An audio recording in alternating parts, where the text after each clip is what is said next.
in.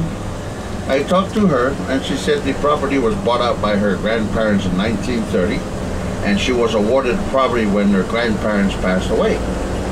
And when Hollywood came to Hawaii, they were looking for a nice place to film their program, and they fell in love with her place. But she wasn't about to tell me how much the rent was, though. I was trying to get in there, but she said the conversation is over. If you get up and down and look to the front of us, there's a lighthouse up there. That is called a Makapu'u lighthouse. Makapu'u means bulging eye. That lighthouse can be seen for 26 miles out in the open ocean. And coming up here to the front left of the coach, there's a pier that was used by TC as a landing pad for his helicopter on Magnum.PI. And since the program is not filming anymore, the University of Hawaii bought them out, and they're using this area for their oceanic studies. These are the people that went out and recovered that midget submarine, the Japanese midget submarine, 5 miles out of the mouth of Pearl Harbor 3 years ago. Now you can see inside of this first building, you can see a midget sub in there. That was the one that recovered that midget submarine. It's amazing, man. The guy that found the Titanic came here, and he went out and looked for it, but he was searching at the wrong place. He was searching too shallow, about a mile away from the mouth of Pearl Harbor. These guys went out throughout the years, the waves come in and out. He pushes the thing because he was hit in, but the thing had enough engine still to push it out somewhere. And right here to the front right of the coach is another institute. This is called the Oceanic Institute. These are the people that are paid big money by the government to raise the endangered species and let them go into the ocean, including the turtles. And coming up here to the front of us, there's another institute here. This is called Sea Life Park. About 7 years ago, they let a female a female dolphin swim around with a male whale. All of a sudden, the female dolphin got pregnant from the whale, and when they had a baby, it came out half whale, half dolphin. So they named him a wolfin. Yeah.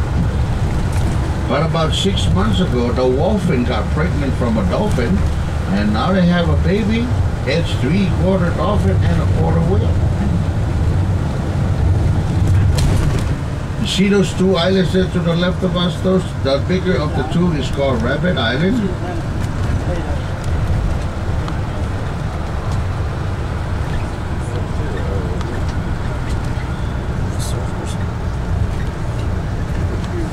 It was bought out by a guy named John Lee, and he took the rabbits and raised it there to sell the meat to the military.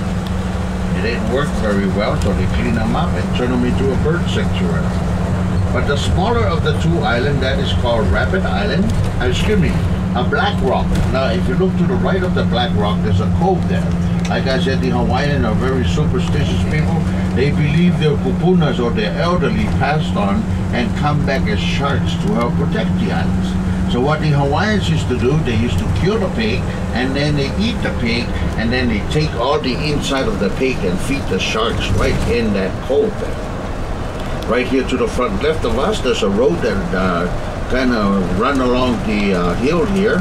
That road was dug out by the Army Corps of Engineers for the Ghost Guard to go on the other side and build their lighthouse out there. And that is, now it's a hiking trail, 1.3 miles up and 1.3 miles down.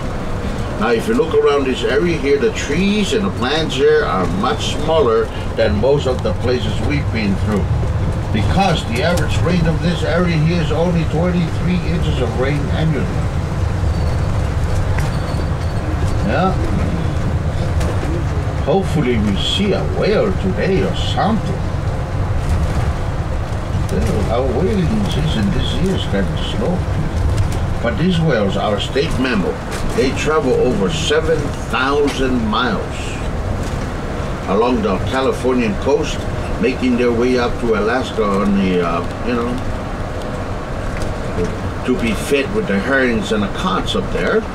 And then they make their way back to the Hawaiian warm waters to play and make babies like some of you. Like 1 year? 1 year sleeping already.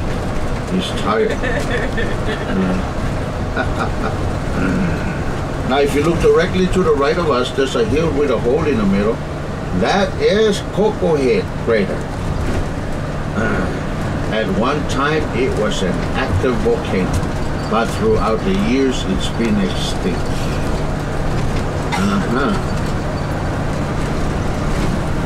They grew some trees in there now. It's Coco Head Botanical Garden.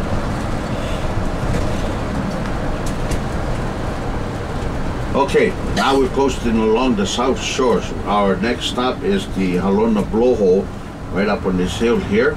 And we're coming up to a beach. It has a very unique Hawaiian name to it called Sandy Beach. It's because this is the only place with sand on it. The rest of them is either lava rocks or coral rocks. This beach is very, very dangerous because the wave breaks right onto the sand, and it was off limits to our military personnel because some of our young soldiers that came from the interstate never seen the ocean before. Then they come here, drink a 6-pack of Bud Light, and they go in there, play kamikaze with those waves, so they break their necks and their backs. So it was off limits to the military.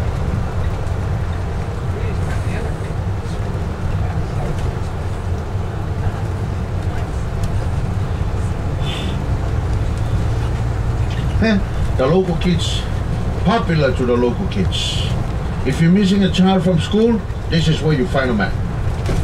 You just come over here with a 2x4 about 6 feet tall and just ring them against this light pole here, this aluminum thing, and they ring, and then they run all over the place. And then you yell and point out the 2x4. In America, this is abuse.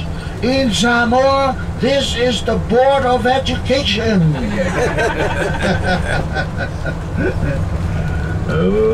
I had a lot of that Board of Education going on. Anyways, coming up here is the blowhole. It's a hole in the rocks that the water come in, the waves come in and pushes that up. See, there he goes. It's blowing pretty good. And then there was a movie that was filmed here in Hawaii with a hot love scene on the beach. Anybody remember that movie?